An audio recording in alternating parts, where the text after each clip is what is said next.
Call చేయి. నేను వినది నేను చెప్తుంటా. చూడండి దగ్గర చూడండి, మీరు ఎంత డ్రైవింగ్ స్టార్టింగ్ చేస్తున్నప్పుడు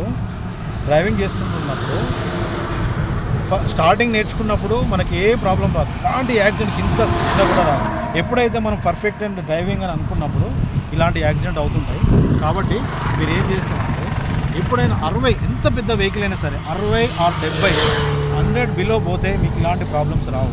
తప్ప దయచేసి మీరు ప్రతి ఒక్క డ్రైవర్ కానీ నేర్చుకునే ఎక్స్పర్ట్ అయిన మనుషులు ఎన్నంటుకుంటే కన్నంటుకుంటున్నట్టు, అలాగే మీరు కూర్చొని డ్రైవింగ్ చేస్తున్నప్పుడు మీరు చాలా జాగ్రత్తగా డ్రైవ్ చేస్తూ ఉండాలి. 100 బిలో 90 బిలో డ్రైవ్ చేస్తే మీకు ఎలాంటి యాక్సిడెంట్ కావు, ఇలాంటి ప్రమాదం జరగదు.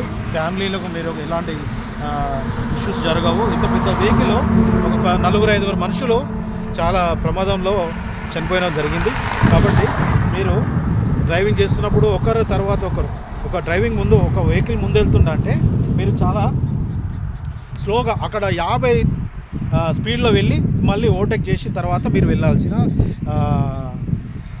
సమయం మీరు తెలుసుకోవాల్సిన అవసరం ఉంది ఎంతైనా. ఓకేనా? Thank you very much.